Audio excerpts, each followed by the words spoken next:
What's up guys, Niske dari Resto Boss Academy. Kali ini saya akan berkongsi dengan anda 5 lagi tips menarik cara untuk berniaga di bulan Ramadan.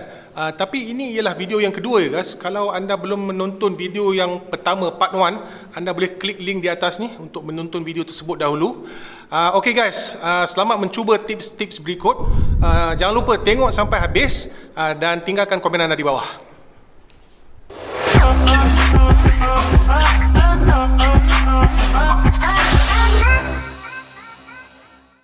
Tips seterusnya ialah letak harga dengan betul.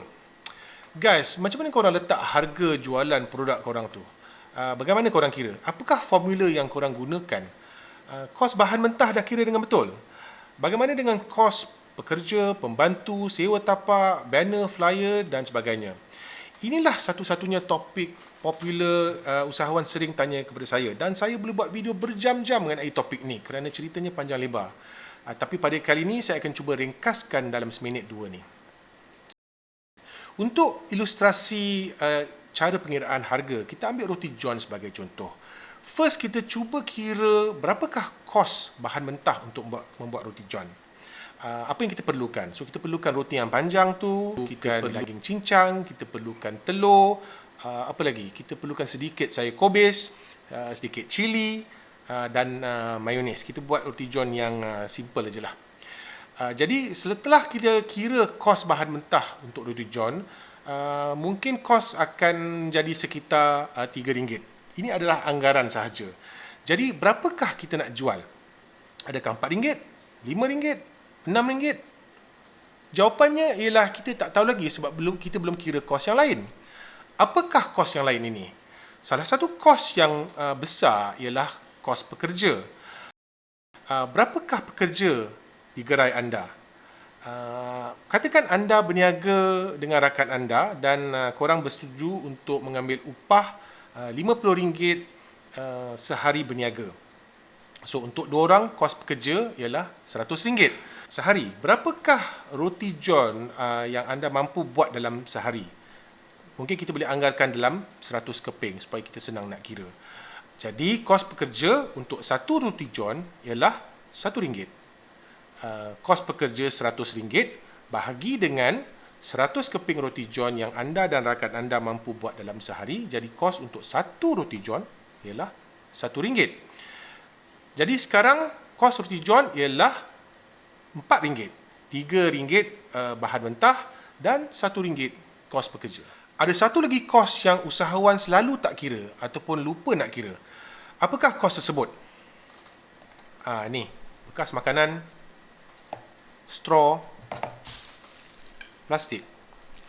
Kalau anda tak kira kos ini, ianya akan keluar dari kadar keuntungan anda. Okey, jadi mungkin kita boleh anggarkan kos packaging sebagai lebih kurang 30 sen. Jadi sekarang kos untuk satu roti john menjadi RM4.30.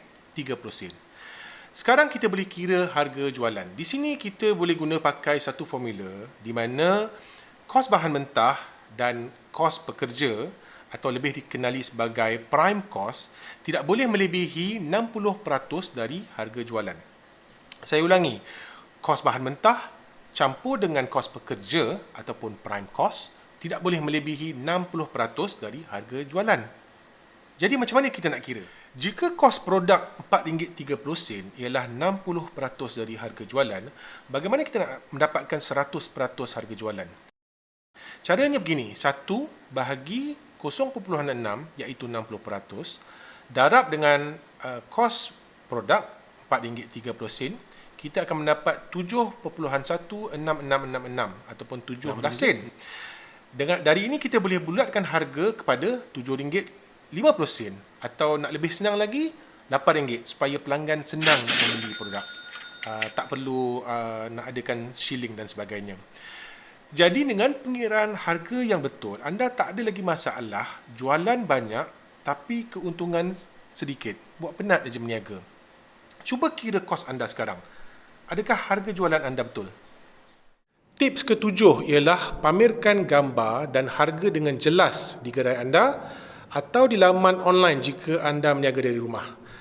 Saya nak kongsikan sedikit pengalaman saya. Semalam saya ke Bazar Ramadan dan saya terkejut. Terkejut kenapa? Saya terkejut kerana walaupun sekarang sudah tahun 2022, tetapi masih ramai usahawan dan peniaga yang tidak memandang serius terhadap branding dan exposure ataupun pendedahan jenama.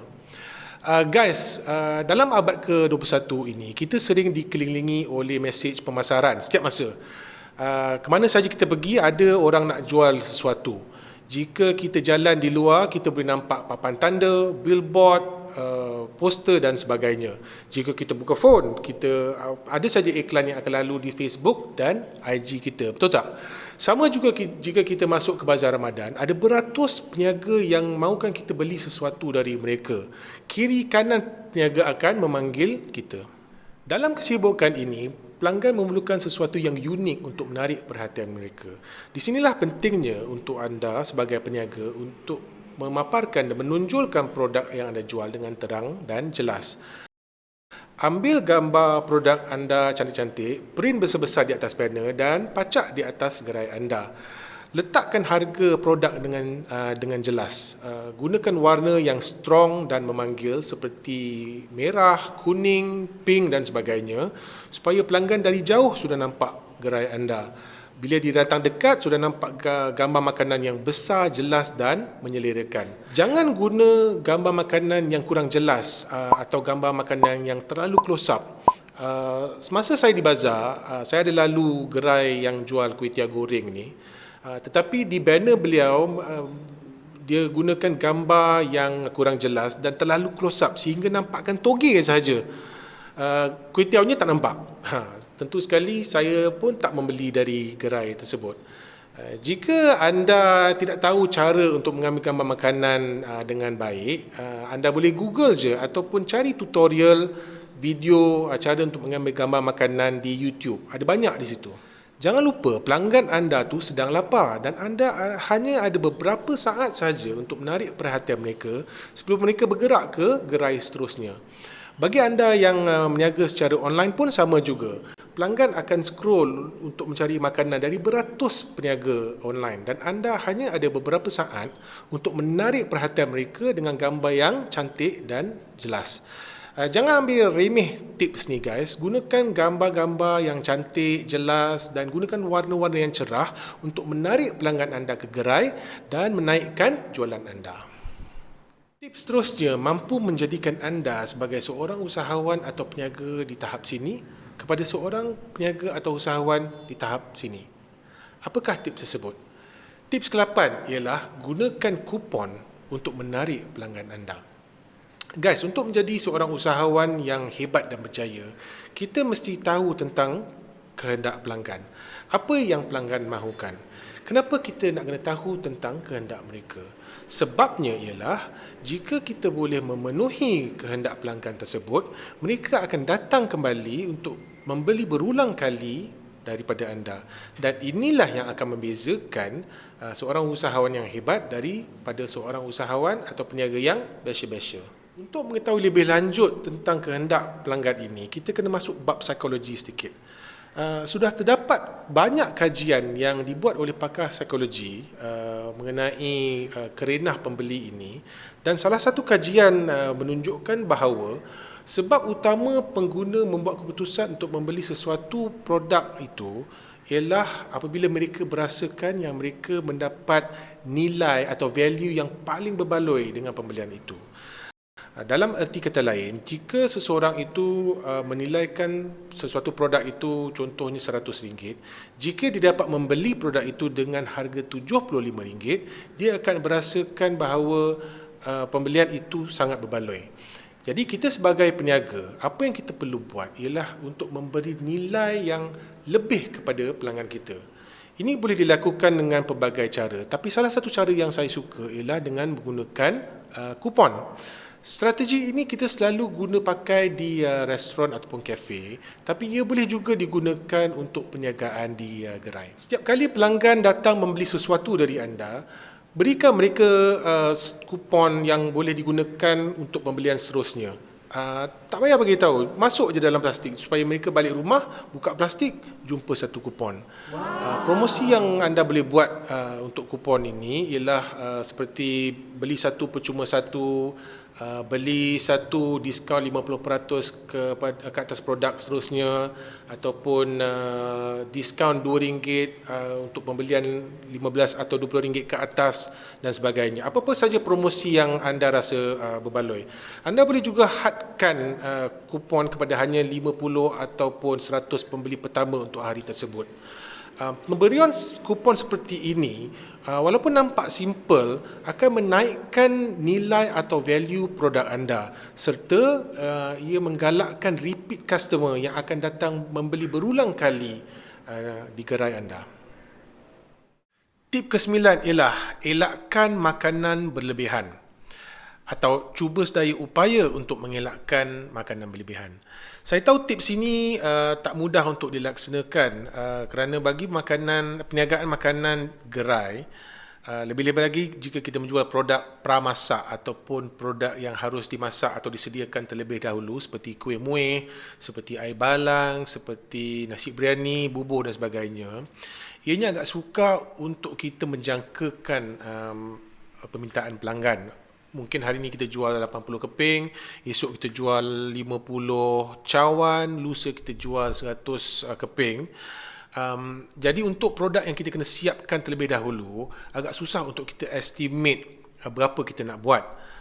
Untuk produk-produk di mana anda masak on the spot, seperti burger, seperti roti john, murtabak dan sebagainya, perkara ni tak berapa problem sangat sebab anda akan siapkan makanan tersebut bila ada order pelanggan. Tapi seperti yang saya telah jelaskan dalam tips sebelum ni, jika terdapat makanan berlebihan yang tak dapat dijual, ini akan bermakna kos anda akan tinggi dan keuntungan anda akan berkurangan. Ni saya cakap pasal makan yang anda tidak boleh jual pada esok hari, seperti kuih muih, seperti air balang. Takkan anda nak bawa air yang hari ni ke esok. Untuk makanan seperti roti john, jika anda berniaga roti john ataupun burger, jika pada hujung hari terdapat roti yang lebih, telur yang lebih, bahan tersebut anda boleh bawa ke esok hari, jadi tak ada masalah di situ. Ada beberapa cara untuk korang elakkan makanan berlebihan, dan salah satu cara ialah untuk memberi diskaun ataupun apa-apa promosi yang akan menggalakkan pelanggan untuk membeli.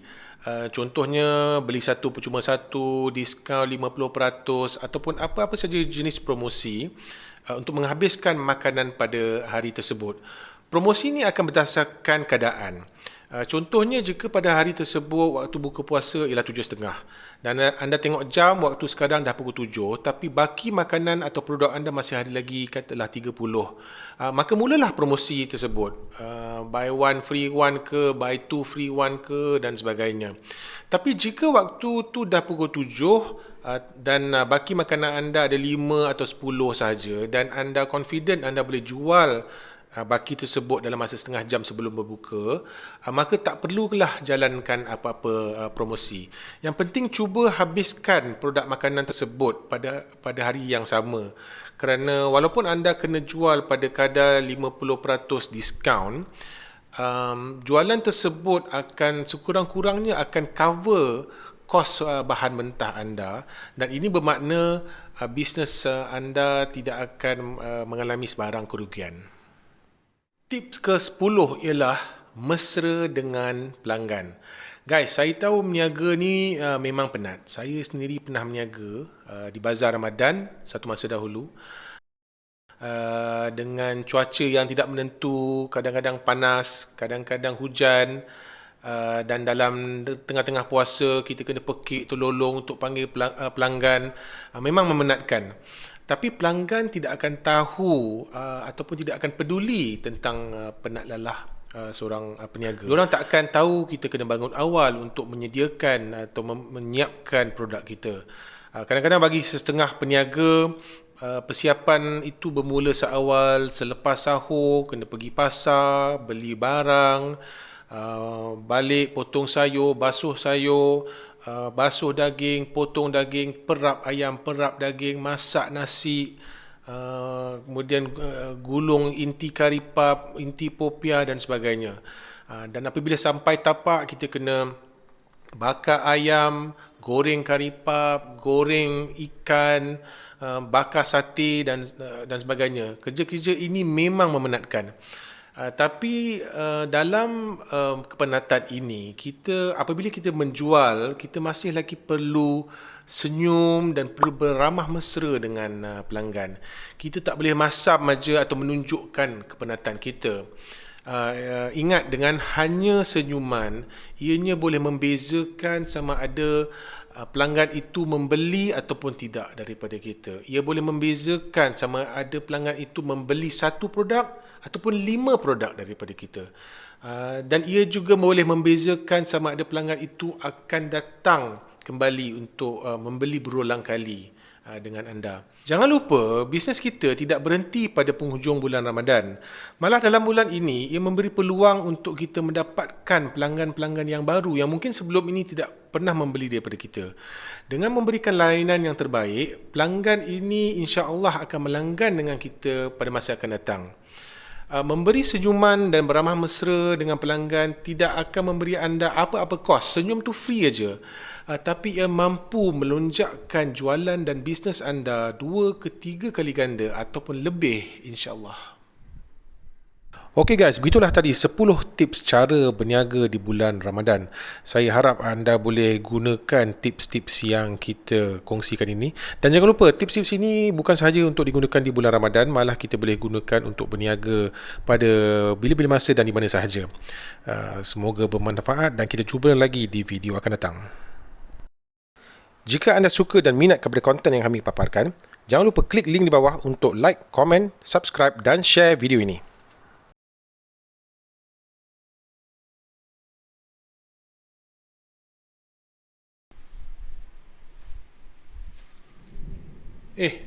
Apa korang buat lagi kat sini? Nak lagi tips? Baiklah. Tips bonus saya ialah jangan malu berniaga. Saya pernah dapat feedback dari usahawan yang mengatakan bahawa mereka takut dan malu untuk bersemuka dengan rakan-rakan, dengan orang ramai tentang barang yang mereka jual. Takut orang kecam dan orang cakap belakang dan sebagainya. Guys, hakikatnya ialah jika anda malu berniaga, maka rezeki pun malu untuk datang dekat dengan anda.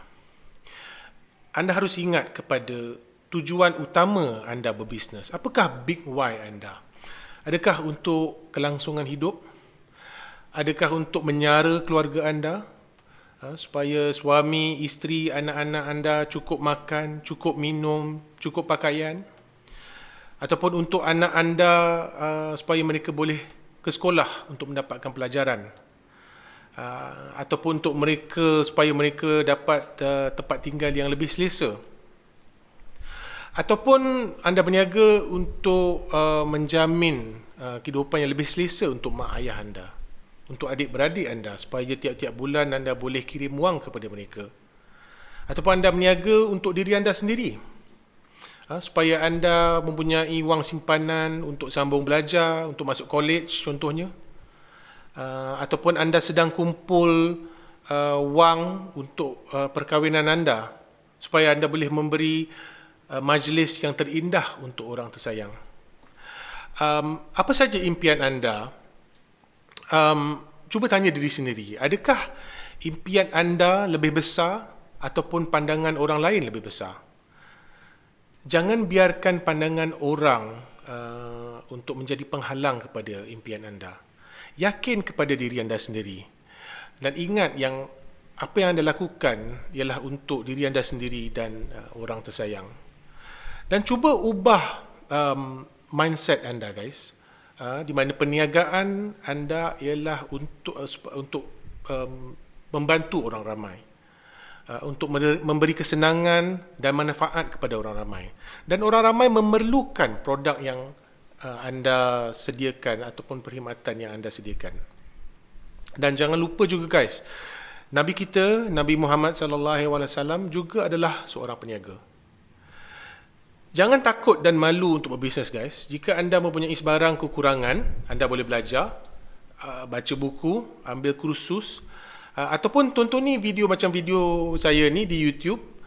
kerana lebih banyak ilmu yang anda punyai, lebih yakin dan confident anda terhadap diri sendiri, dan lebih maju bisnes anda akan menjadi di masa akan datang, insya-Allah.